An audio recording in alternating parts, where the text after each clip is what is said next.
नमस्कार, राम राम, खमागणी दोस्तों, कैसे हैं आप सब? आशा करता हूँ आप सब अच्छे होंगे। जैसा कि आप सभी को पता है, हम पढ़ रहे हैं राजस्थान की कला और संस्कृति, और उसमें हम पहला टॉपिक पढ़ रहे हैं राजस्थान के दुर्ग। तो राजस्थान के दुर्गों में हमने पहला दुर्ग पढ़ा है, जो कुंभलगढ़ वाला दुर्ग पढ़ा था। तो कुंभलगढ़ का दुर्ग हमने पढ़ लिया है। तो आज दूसरा दुर्ग हम पढ़ेंगे, चित्तौड़गढ़ का दुर्ग। तो पहले हम मेवाड़ के सारे दुर्ग पढ़ेंगे और फिर एक एक करके सारे दुर्गों के बारे में पढ़ेंगे। तो दूसरा दुर्ग हम पढ़ रहे हैं, चित्तौड़गढ़ का दुर्ग। अब चित्तौड़गढ़ दुर्ग के बारे में क्या क्या जानकारी है, वो सारी जानकारी जो फैक्चुअल जानकारी हम पढ़ने की कोशिश करेंगे। और जो इसके अंदर बहुत ही मजा आने वाला है, क्योंकि ये बहुत ही राजस्थान का सबसे बड़े दुर्गों में से एक है, या राजस्थान का सबसे बड़ा दुर्ग है। तो सबसे पहले हम देखते हैं कि इसकी जो लोकेशन है वो कहाँ पे है। तो ये जो दुर्ग है, इसकी स्थिति है गंभीरी और बेडच। गंभीरी और बेडच नदियों के संगम पर। गंभीरी और बेडच नदियों के संगम पर है। और एक पठार है, मैसा का पठार। कौन सा पठार? मैसा का पठार। तो मैसा के पठार पर ये दुर्ग स्थित है, चित्तौड़गढ़ दुर्ग। और नदियां कौन कौन सी? गंभीरी और बेडच, इनके संगम पर ये दुर्ग स्थित है। अब बात आती है कि ये दुर्ग जो है बनवाया किसने था, इस दुर्ग का निर्माण किसने करवाया था। तो वीर विनोद के अनुसार कहा जाता है कि इस दुर्ग का जो निर्माण है वो मौर्य वंश के शासक, कौन से वंश के? मौर्य वंश के शासक थे, जिनका नाम था चित्रांगद मौर्य। क्या नाम था? चित्रांगद मौर्य। क्या नाम था? चित्रांगद मौर्य। चित्रांगद मौर्य। तो चित्रांगद मौर्य थे। इन्होंने जो है इस दुर्ग का निर्माण करवाया और अपने नाम पर जो है इस दुर्ग का नाम रखा चित्रकोट। क्या नाम रखा? चित्रकोट। क्या नाम रखा? चित्रकोट। और इसी चित्रकोट से जो है बाकी आगे चलकर ये अपभ्रंश में हो गया और इसका नाम क्या पड़ गया? चित्तौड़। क्या पड़ गया? चित्तौड़। चित्तौड़। तो ये किसका अपभ्रंश है? चित्रकूट का अपभ्रंश है चित्तौड़। तो इस प्रकार से हमने देखा कि इसका निर्माण जो है एक मौर्य शासक थे, चित्रांगद मौर्य, उन्होंने इसका निर्माण करवाया। और इसका इन्होंने अपने नाम पर इसका नाम रखा चित्रकूट। और चित्रकूट भी चित्रकूट चलते चलते चलते बाद में आके अगर बन गया चित्तौड़, और वर्तमान में हम इसको बोलते हैं चित्तौड़गढ़। तो इस प्रकार से हमने इसके बारे में जानकारी। अब हम एक और पहलू पे आते हैं। ये बात है लगभग 734 के लगभग, 734 ईस्वी के समथिंग की बात है। अच्छा, जो हमारे मेवाड़ के अंदर जो एक राजा हुए बप्पा रावल, जिनको काल भोज भी कहा जाता है। बप्पा बप्पा रावल। हाँ, जो बप्पा रावल थे, यानी जो गुहिल वंश के संस्थापक भी कहे जाते हैं।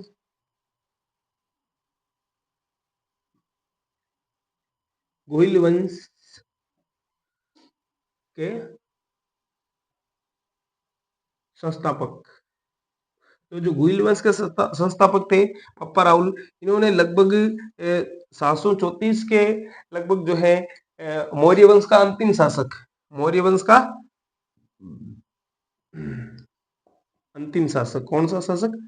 अंतिम शासक। अंतिम शासक था जिसका नाम था मानमोरी। क्या नाम था? मानमोरी। तो ये क्या करते हैं, बप्पा रावल मानमोरी को हराते हैं और चित्तौड़गढ़ जो दुर्ग होता है, या जो चित्रकूट दुर्ग होता है, उस पर अपना नियंत्रण स्थापित कर देते हैं। किसको हराकर? मानमोरी को हराकर। और यहाँ पर मौर्य वंश का अंत हो जाता है। तो मानमोरी जो है वो मौर्य वंश का अंतिम शासक था, जिसको बप्पा रावल हराते हैं और चित्तौड़गढ़ दुर्ग पर जो है अपना नियंत्रण स्थापित करते हैं। तो ये जो है हमने पढ़ा कि गुहिल वंश के जो शासक थे, या जो मेवाड़ के जो राजा थे, उनका इसी चित्तौड़गढ़ दुर्ग पर जो है नियंत्रण कैसे स्थापित हुआ। अच्छा, ये जो है स्टेबल नहीं रहा, एक स्थित नहीं रहा। इसके बाद भी क्या हुआ, जैसे ये हो गए तो मेवाड़ वाले आ गए, फिर क्या हुआ, फिर जो जैसे परमार वंश है, या जो सोलंकी वंश है, उनका भी जो है इस दुर्ग पर जो है समय समय पर जो है नियंत्रण रहा। तो यानी ये एक एक तरीके से कुल मिला के अलग अलग समय पर जो है अलग अलग अंतराल में अलग अलग राजवंशों के जो है कब्जे में ये दुर्ग रहा है। तो ये एक किसी राजवंश के जो है कब्जे में नहीं रहा। इसके बाद में हम मोटी मोटी बात करेंगे आज मेवाड़ वालों के बारे में कि मेवाड़ वालों ने इस दुर्ग में क्या क्या करवाया क्या क्या नहीं करवाया। अब देखो इसमें जो है मुख्य तौर पर जो बातें करी जाती हैं वो महाराणा कुंभा की करी जाती है। कुंभा कुंभा के काल में महाराणा कुंभा जो थे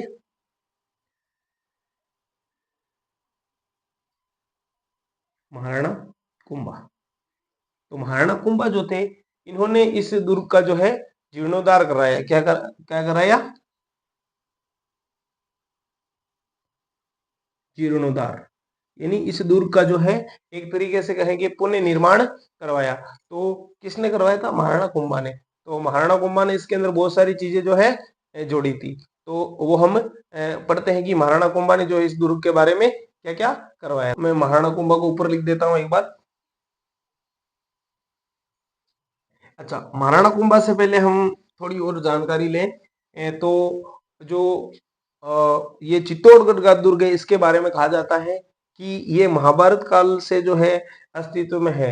इन्हीं जनश्रुतियों के अनुसार है कि ये जो दुर्ग है ये महाभारत काल से ही जो है इसके अंदर मौजूद है, महाभारत काल से। तो ये बहुत ही प्राचीन दुर्ग इसको माना जाता है। अच्छा, इसके बाद हम इसके क्षेत्रफल की बात करेंगे, कितना बड़ा है कितना क्या है। तो क्षेत्र क्षेत्रफल क्षेत्रफल कौन से दुर्ग का? चित्तौड़गढ़ दुर्ग का। तो इसकी लंबाई अगर हम देखें, लंबाई लंबाई इसकी है 8 किलोमीटर। कितने किलोमीटर? 8 किलोमीटर तो लंबा है। और अगर इसकी चौड़ाई की बात करें, चौड़ाई इसकी चौड़ाई की बात करें तो इसकी चौड़ाई है 2 किलोमीटर। कितने किलोमीटर? 2 किलोमीटर। तो ये राजस्थान का सबसे बड़ा दुर्ग है। इसको जो है कहा जाता है राजस्थान का राजस्थान का सबसे बड़ा राजस्थान का सबसे बड़ा दुर्ग और राजस्थान का सबसे बड़ा लिविंग फोर्ट। लिविंग फोर्ट भी हम इसको कह सकते हैं। राजस्थान का सबसे बड़ा दुर्ग और राजस्थान का सबसे बड़ा लिविंग फोर्ट, यानी इसके अंदर जो है सबसे ज्यादा लोग निवास करते हैं, इसीलिए इसको राजस्थान का सबसे बड़ा लिविंग फोर्ट भी कहा जाता है। तो हमने ये चित्तौड़गढ़ की दुर्ग के बारे में छोटी छोटी बातें जो है बहुत ही आसानी पूर्वक पढ़ रहे हैं। अब हम देखते हैं महाराणा कुंभा के बारे में कि महाराणा कुंभा ने जो है इस दुर्ग के बारे में क्या क्या अपना योगदान दिया है। तो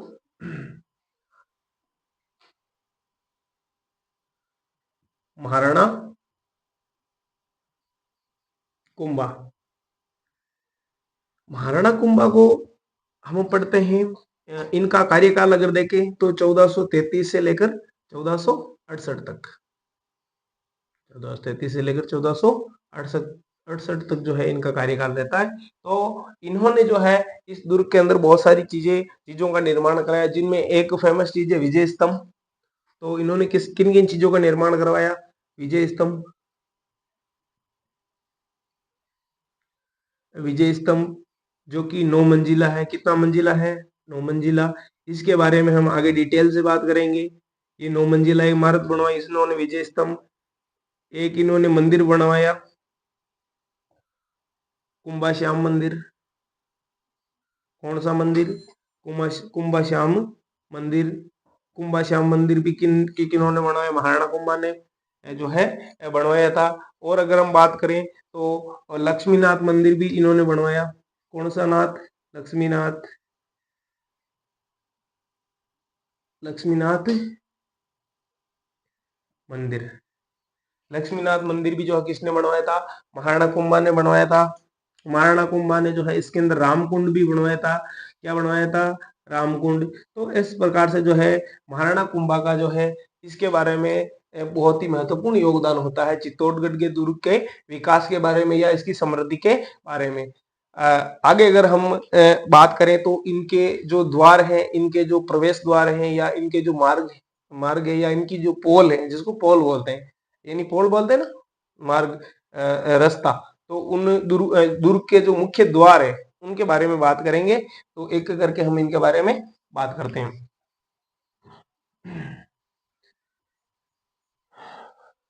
तो और दुर्गों में इसके जो है मुख्य द्वारों में से जो है सबसे पहले आता है कि मुख्य द्वार, कि मुख्य द्वार का मतलब कि पहला द्वार जो है एंटर करते ही पहला द्वार कौन सा आता है। तो मुख्य द्वारों में से, वैसे तो इसके अंदर बहुत सारे द्वार है जिनके बारे में बात भी करेंगे।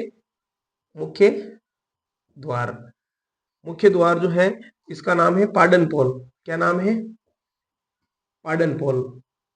तो जो पाडन पोल है वो इसका मुख्य द्वार है, जिसको हम पाडन पोल के नाम से जानते हैं। अच्छा, ये जो पाडन पोल है इसके पास में, इसके पास में बाघ सिंह का स्मारक है। किसका स्मारक है? बाघ सिंह जी का। बाघ सिंह जी का स्मारक। बाघ सिंह जी कौन थे? तो ये प्रतापगढ़ के थे। कहाँ के थे? प्रतापगढ़ के। प्रतापगढ़ ही थे। और जब दूसरा शाखा होता है चित्तौड़गढ़ का, जब दूसरा शाखा होता है, दूसरा शाखा होता है, उस टाइम ये वीर गति को प्राप्त हो जाते हैं। तो इस प्रकार से जो है इनका यहाँ पर स्मारक भी बना हुआ है चित्तौड़गढ़ दुर्ग के अंदर। किसका? बाघ सिंह जी का। तो ये प्रतापगढ़ के से थे और दूसरे शाखे के अंदर ये जो है शहीद हो जाते हैं। अच्छा, दूसरा जो शाखा हुआ था उस टाइम आक्रमण किसने किया था? तो आक्रमण किया था गुजरात का एक शासक था।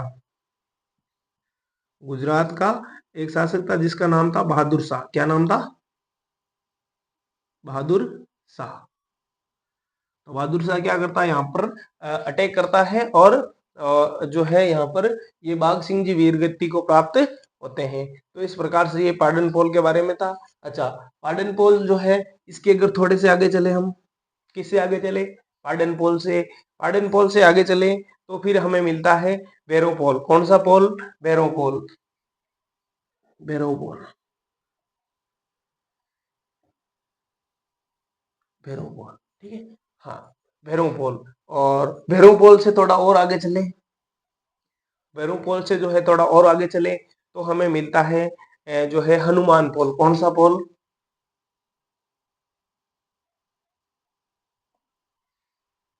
हनुमान पोल। हनुमान पोल, भैरव पोल और हनुमान पोल। अच्छा, इनके बीच में जो है कुछ स्मारक बने हुए जिनके बारे में जो इस इनके बीच में जो स्मारक बने हुए, एक तो जेमल मेड़तिया। कौन? जेमल, जेमल मेड़तिया। जेबल मेड़तिया और फत्ता जो सिसोदिया, सॉरी, जेमल मेड़तिया और जो कल्ला राठौड़, कल्ला राठौड़। तो इनके स्मारक भी यहाँ पर बने हुए हैं, इन दोनों के पोल, इन दोनों पोलों के बीच में, जेमल मेड़तिया का और कल्ला राठौड़ का जो है यहाँ पर बने हुए थे। तो जेमल राठौड़, जेमल मेड़तिया और कल्ला राठौड़ जो थे ये अकबर के विरुद्ध लड़े थे। किसके विरुद्ध? अकबर के विरुद्ध। तो अकबर के विरुद्ध ये जो है लड़ते हैं, जेमल मेड़तिया और कल्ला राठौड़। तो इस प्रकार से जो है ये इनके जो है महत्वपूर्ण पोल हो गए। और इसके अलावा जो है और भी बहुत सारे पोल हैं जिनको हम अभी पढ़ते हैं। हाँ, तो हम अन्य जो इसके द्वार हैं उनके बारे में बात करेंगे। इसकी अन्य द्वार जो है, ये तो हमने मुख्य द्वार पढ़ लिए कि मुख्य द्वार कौन कौन से। इसके अन्य द्वारों में जो है एक तो आता है जो है गणेश पोल।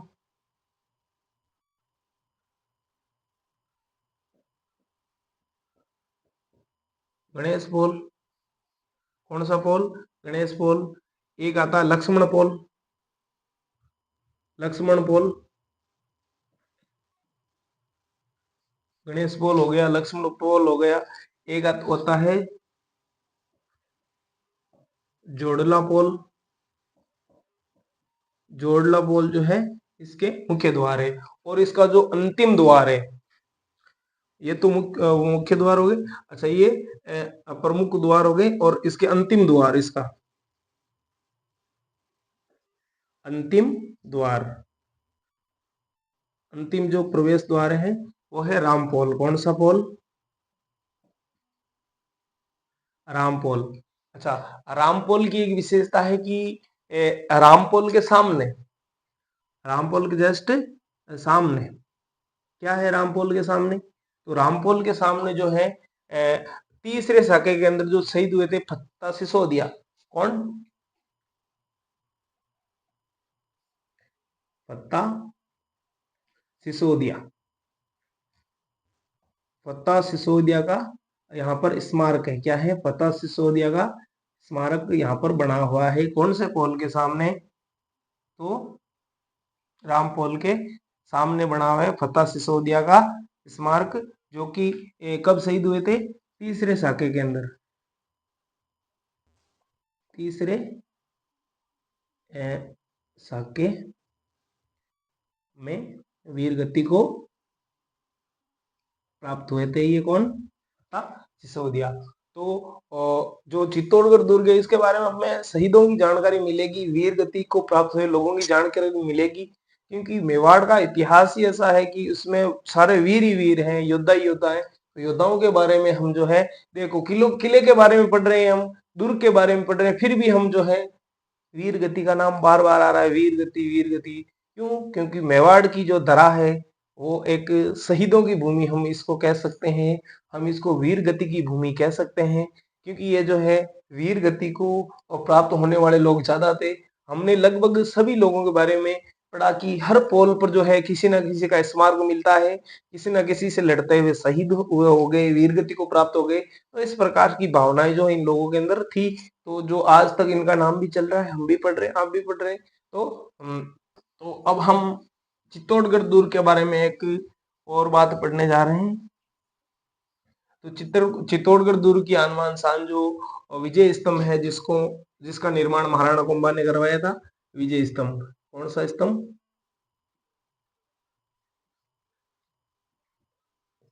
विजय स्तंभ। इसको कीर्ति स्तंभ भी कहा जाता है। विजय स्तंभ, इसका निर्माण किसने कराया था? महाराणा कुंभा ने। तो जो महाराणा कुंभा है, इन्होंने विजय स्तंभ का निर्माण करवाया था। क्यों करवाया था? तो इन्होंने जो है एक युद्ध लड़ा था, और उस युद्ध में उन्होंने जो है जीत हासिल की। उसके उपलक्ष्य में जो है ये इसका निर्माण करवाते हैं। जो मालवा का एक था महमूद खिलजी, कहाँ का? मालवा का। मालवा का महमूद खिलजी। तो मालवा के महमूद खिलजी पर विजय, मालवा के महमूद खिलजी पर जो है विजय के उपलक्ष्य में इन्होंने किसका निर्माण करवाया था? विजय स्तंभ का जो है निर्माण इन्होंने करवाया था महाराणा कुंभा जी ने।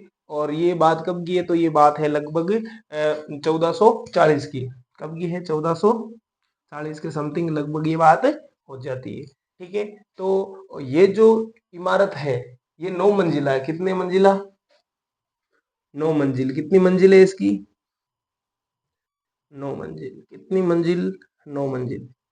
सभी जो मंजिल हैं उन पर कुछ ना कुछ अंकित है, लेकिन इसकी जो अंकित क्या है, इनमें देखें तो मूर्तियां हैं। यानी इसको जो है हिंदू देवी देवताओं की मूर्तियों का अजायब घर भी कहा जाता है, क्योंकि यहाँ पर प्रत्येक जो मंजिल है उसके अंदर हमें कोई ना कोई देवता या कोई ना कोई देवी की जो है मूर्ति मिल जाती है। लेकिन 8वीं जो मंजिल है वो एकमात्र ऐसी मंजिल है जहाँ पर कोई भी मूर्ति नहीं है। और इसके बारे में अगर कहा जाए तो जो 1 रुपए का टिकट जारी हुआ था इस पर, तो राजस्थान की पहली ऐसी इमारत है जिस पर 1 रुपए का टिकट जारी हुआ था, और वो हुआ था 15 अगस्त 1949 को। तो यह भी एक इसके अंदर महत्वपूर्ण बात हो जाती है कि प्रथम राजस्थान की इमारत जिस पर 1 रुपए का टिकट जारी हुआ था, डाक टिकट जारी हुआ था, तो वे कौन सी थी? तो विजय स्तंभ थी। ठीक है, आगे देखो, आगे बढ़ते हैं हम। तो आगे की बात करते हैं कि जो मंजिलों की बात करते, चलो इनकी सभी मंजिलों पर जो है कुछ ना कुछ है, लेकिन इसकी जो 8वीं मंजिल है, 8वीं मंजिल, 8वीं मंजिल पर जो है कोई भी मूर्ति नहीं है। 8वीं मंजिल पर कोई भी मूर्ति नहीं है। और इसके अंदर हम देखें अब 9वीं मंजिल, कौन सी मंजिल?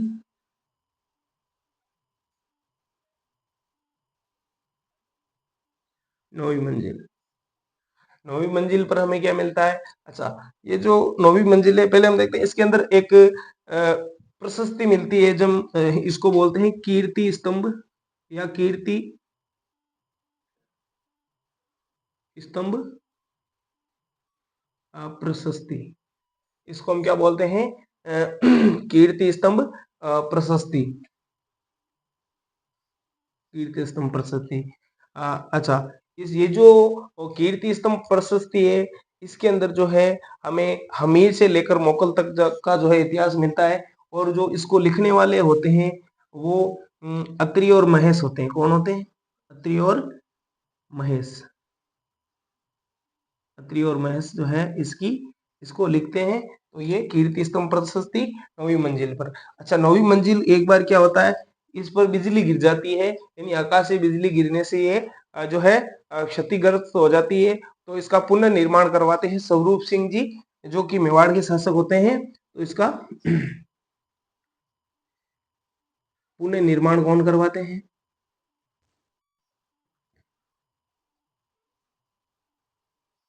स्वरूप सिंह जी। कौन करवाते हैं?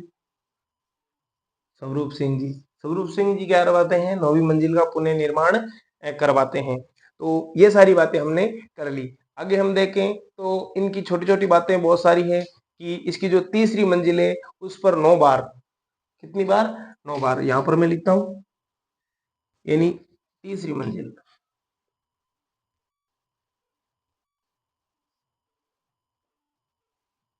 तीसरी मंजिल पर ऐसा क्या खास है? जैसे कि आप सबको पता है कि तीसरी मंजिल पर जो है 9 बार, कितनी बार? 9 बार अरबी भाषा में, कौन सी भाषा में? अरबी भाषा में अल्लाह लिखा हुआ है। क्या लिखा हुआ है? अल्लाह।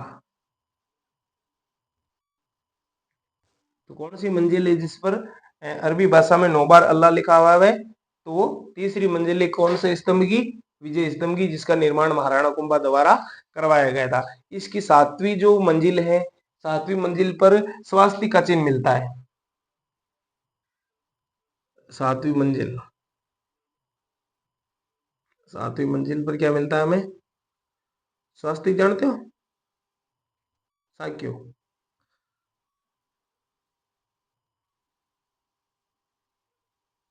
स्वास्तिक का जो चिन्ह होता है इस प्रकार होता है ना?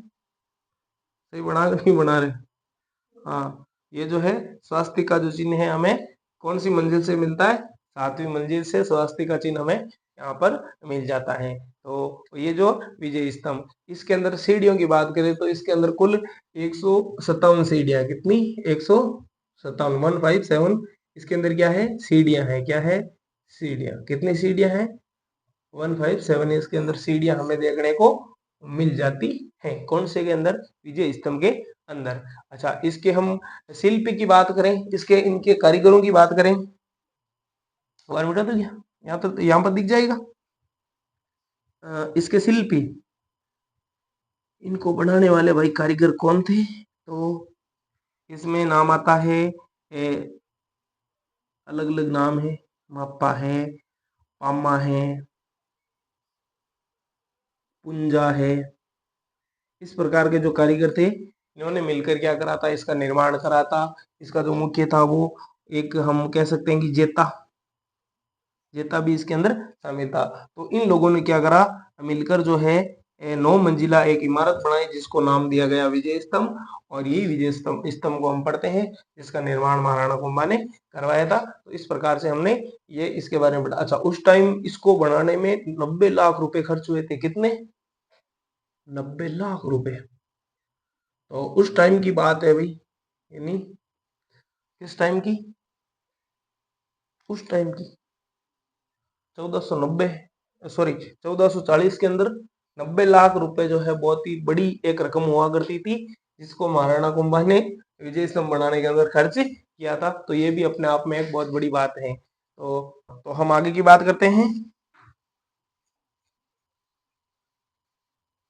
आगे की बात हम करते हैं। ये तो हो गया आपके विजय स्तंभ, जो महाराणा कुंभा ने इसका निर्माण चित्तौड़गढ़ दुर्ग के अंदर करवाया था। और आगे की बात के अंदर हम पढ़ने वाले हैं कि इसके अंदर और क्या क्या चीजें मौजूद है।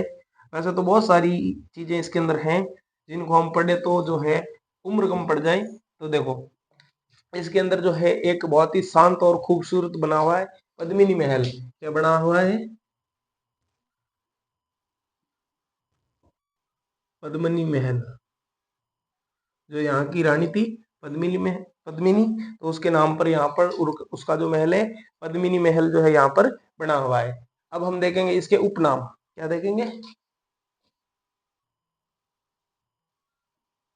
उपनाम, यानी इसके जो अदर नाम क्या क्या है। तो हम इसको जो है दुर्गों का सिरमौर कहते हैं। क्या कहते हैं? पहला जो है दुर्गों का सिरमौर, दुर्गों का सिरमौर, यानी ये क्या है? मोड़ है।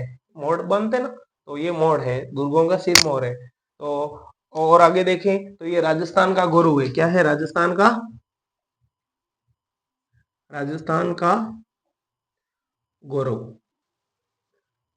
चित्तौड़गढ़ दुर्ग को जो है राजस्थान का गौरव भी कहा जा सकता है या कहा जाता है।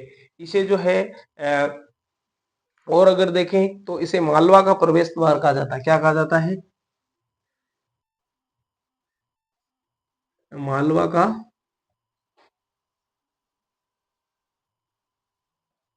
प्रवेश द्वार। और राजस्थान का जो सबसे बड़ा दुर्ग तो ये है ही है। इसमें उपनाम वाला जो है का कोई है नहीं। इसे जो है वीरों का तीर्थ भी कहा जाता है। क्या कहा जाता है? जैसा मैंने पहले बताया था कि ये वीरों की भूमि है, तो वीरों का तीर्थ, वीरों का तीर्थ भी हम इस दुर्ग को कह सकते हैं। तो इस प्रकार से जो है बहुत सारे जो है इसके उपनाम हम देख सकते हैं। जैसे दुर्ग सिरमौर हो गया, राजस्थान का गौरव हो गया, मालवा का जो प्रवेश द्वार हो गया, या वीरों का तीर्थ हो गया। तो इस प्रकार से इसके उपनाम है। अच्छा, हमारे राजस्थान में एक इतिहासकार हुए थे अबुल फजल, जो बहुत ही फेमस है, अबुल फजल। अबुल फजल ने इसके बारे में एक बात कही थी। क्या कही थी? क्या बात कही थी? कि गढ़ तो चित्तौड़गढ़, बाकी सब गड़ैया। क्या कहा था? गढ़ तो चित्तौड़गढ़, बाकी सब गड़ैया। क्या कहा था? गढ़ तो चित्तौड़गढ़, बाकी सब गड़ैया। हाँ, आगे देखो, इसके बारे में हम आगे और बात करते हैं कि इस दुर्ग के अंदर और क्या क्या चीजें हमें देखने को मिलती हैं। तो आगे अगर हम बात करें तो इसके अंदर गोरा बादल का जो महल भी बना हुआ है। क्या बना हुआ है? गोरा बादल महल। क्या बना हुआ है? गोरा बादल महल इसके अंदर बना हुआ है, जो पद्मनी के रिलेटिव थे, यानी उसके चाचा थे या चचेरे भाई थे, जो गोरा और बादल थे, जो भी यहाँ पर लड़ते हुए वीर गति को प्राप्त हुए। तो इनके महल भी यहाँ पर देखने को मिलते हैं। अब हम देखते हैं कि जो चित्तौड़गढ़ का दुर्ग है, इसके अंदर मंदिर कौन कौन से हैं। तो मंदिर हम देखते हैं कि चित्तौड़गढ़ दुर्ग के अंदर मंदिर कौन कौन से हैं। तो मंदिर हम देखते हैं चित्तौड़गढ़ दुर्ग के अंदर मंदिर। तो मंदिर, पहला मंदिर अगर हम देखें तो उसको ही कुंभा श्याम मंदिर। कौन सा मंदिर? कुंभा श्याम मंदिर।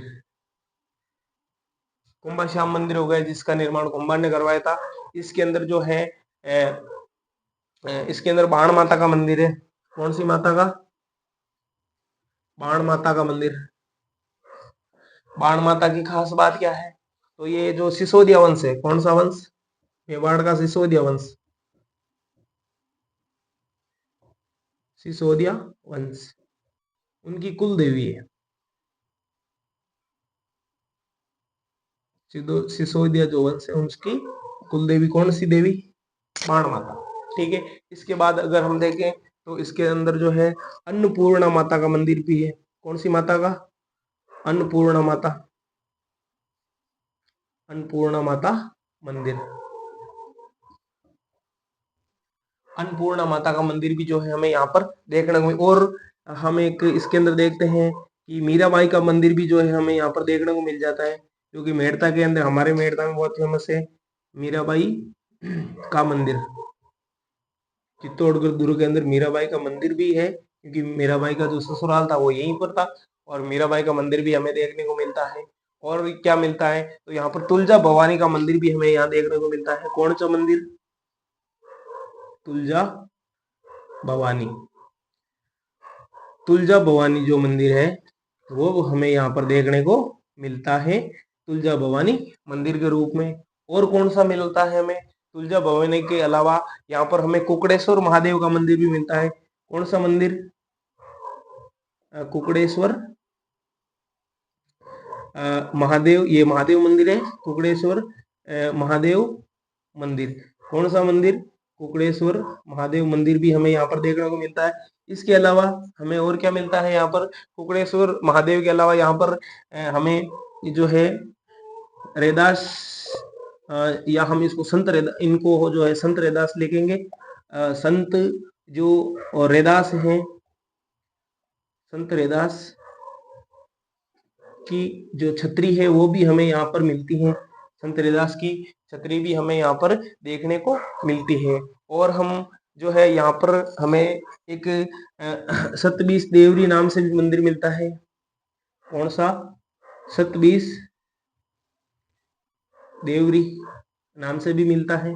और क्या मिलता है हमें? हमें यहाँ पर जो है श्रृंगार चौरी भी मिलता है, जो एक जैन मंदिर है, श्रृंगार चौरी। श्रृंगार चौरी भी हमें जो है यहाँ पर देखने को मिलता है, जो कि क्या है? जैन मंदिर है। कौन सा मंदिर है? जैन मंदिर। तो ये जो है हमें मुख्य यहाँ पर मंदिर जो है देखने को मिलते हैं। तो इसके अलावा अब हम आगे बात करेंगे कि इसके अंदर जो है और क्या है, तो इसके अलावा और क्या हो सकता है? जैन कीर्ति स्तंभ। तो देखो जैन कीर्ति स्तंभ, एक बार रफ करता हूं मैं इनको। जैन कीर्ति स्तंभ, जैन कीर्ति स्तंभ, जैन कीर्ति स्तंभ। देखो जैन कीर्ति जो स्तंभ है ये कितने मंजिला है? तो ये 7 मंजिला है। कितने मंजिला है? 7 मंजिला। कितने मंजिला? 7 मंजिला है। तो जैन कीर्ति स्तंभ जो है 7 मंजिला है, और इस पर जो है टोटल 57 सीढ़ियां, कितनी? सॉरी 54, 54 जो है इसके अंदर क्या है? सीढ़ियां हैं, यानी पंक्तियां कितना है में? 54। हाँ, फिर बाद में अगर आप देखा तो इसके अंदर हमें मिलता है कि इसका निर्माण, तो निर्माण जो एक जैन व्यापारी जिसको बोलते हैं, एक जैन व्यापारी था जिसका नाम था जीजा। क्या नाम था? जीजा। तो जीजा ने जो है इसका निर्माण कराया था जैन कीर्ति स्तंभ का। तो ये है हमारे सामने जैन कीर्ति स्तंभ, विजय स्तंभ अलग है और जैन कीर्ति स्तंभ जो है इसके अंदर अलग है। तो अब हम जो पढ़ेंगे इसके अंदर जल के स्रोत क्या है, यानी भाई इतना बड़ा 8 किलोमीटर जो है लंबा है, 2 किलोमीटर चौड़ा है, तो इसके अंदर पीने के पानी की व्यवस्था तो होगी। तो क्या क्या है वो देखते हैं। तो इसके अंदर देखो जलाशय, इसके अंदर हम क्या पढ़ रहे हैं? जलाशय या जलापूर्ति इसको कह सकते हैं, कि यहाँ पर जलापूर्ति कैसे होती है। देखो जलापूर्ति किस प्रकार से होती है, तो यहाँ पर हमें एक बावड़ी मिलती है, घी तेल बावड़ी, घी तेल बावड़ी। कौन सी बावड़ी? घी तेल बावड़ी। इसके अलावा और क्या मिलता है? घी तेल बावड़ी के अलावा हमें यहाँ पर जो है खतन की बावड़ी मिलती है। कौन सी बावड़ी? खतन की बावड़ी। खातन की बावड़ी मिलती है। इसके अलावा और हमें यहाँ पर क्या मिलता है, इसके अलावा हमें यहाँ पर गोमुख कुंड मिलता है। क्या मिलता है? गोमुख कुंड। क्या मिलता है? गोमुख कुंड। गोमुख कुंड के अलावा और भी हमें बहुत सारी चीजें इसके अंदर मिलती है, जैसे हाथी कुंड मिलता है। हाथी कुंड, हाथी कुंड भी हमें मिलता है। और इसके अलावा हमें जो है भीमलत कुंड भी मिलता है। तो इस प्रकार से यहाँ पर बहुत सारे जो है पीने के पानी के स्रोत हमें मिल जाते हैं।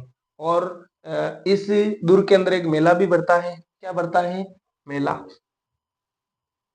मेला दिलों का आता है जो मेला। तो मेला कौन सा मेला बढ़ता है? यहाँ पर मेला बढ़ता है जौहर मेला। कौन सा मेला? जौहर मेला। मेला, जौहर मेला कब भरेगा यहाँ पर? चैत्र कृष्ण एकादशी को। कब बढ़ता है जौहर मेला? चैत्र कृष्ण अ, एकादशी यानी 11 को। चैत्र कृष्ण एकादशी मतलब 11 को।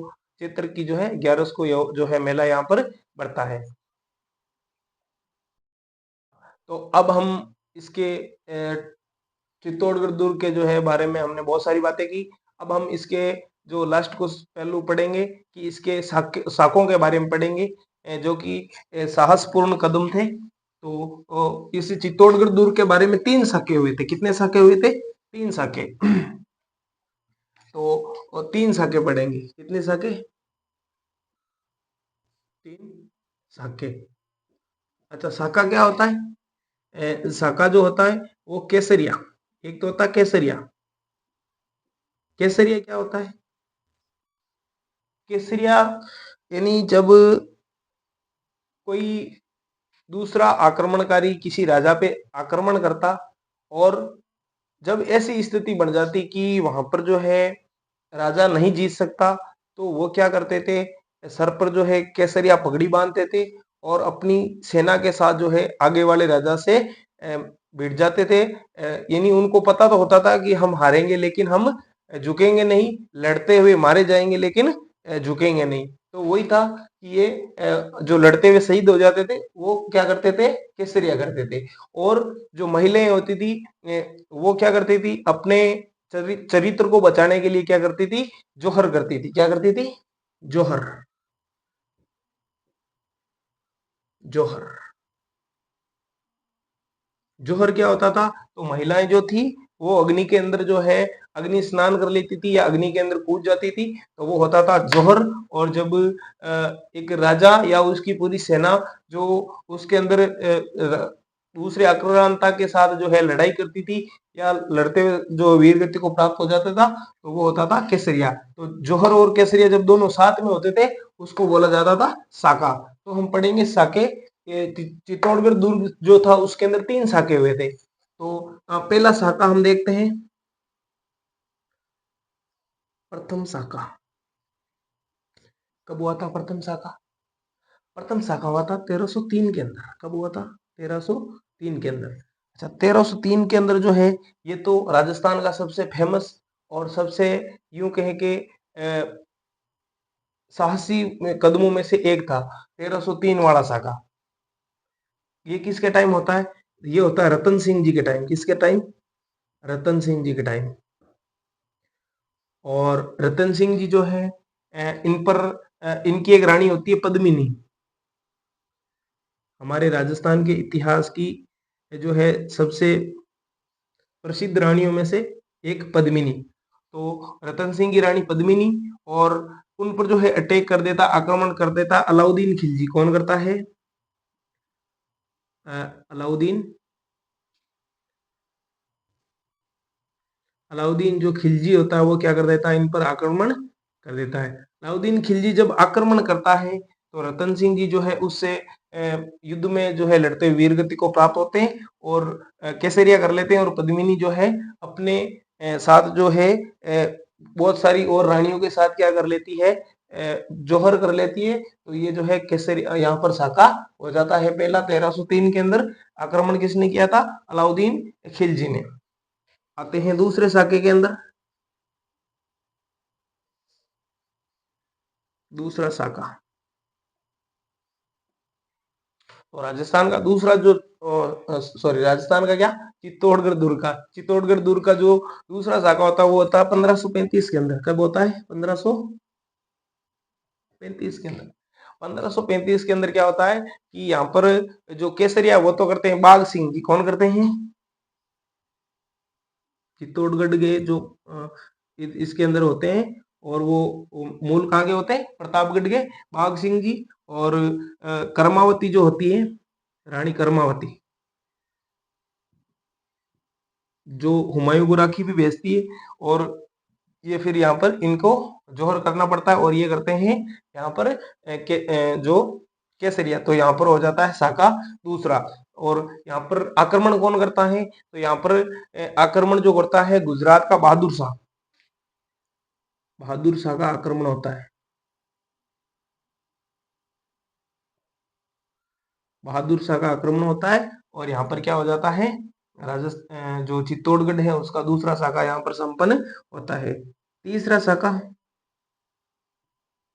तीसरा शाखा, तीसरा शाखा, तीसरा शाखा कब होता है? तो वो होता है 1568 में। कब होता है? 1568 में। 1568 के अंदर जो है एक कल्लाजी, जयमल और फत्ता। कौन? कल्लाजी, जयमल एंड फत्ता सिसोदिया। ये क्या करते हैं? ये वीर गति को प्राप्त होते हैं। और जो फत्ता की जो रानी होती है फूल कंवर, कौन? फूल कंवर, वो क्या करती हैं? जोहर करती हैं। और इस प्रकार से जो है तीसरा शाखा कंप्लीट होता है। उस समय जो है ये तीसरा शाखा राजस्थान के जो चित्तौड़गढ़ दुर्ग के अंदर कंप्लीट होता है। तो इस प्रकार से हमने आज बात की है चित्तौड़गढ़ दुर्ग के बारे में। जितनी भी जानकारी थी उसके बारे में हमने पढ़ा है, और अगले वीडियो में हम नेक्स्ट अगले कोई दुर्ग के बारे में बात करेंगे। तब तक के लिए थैंक यू, धन्यवाद।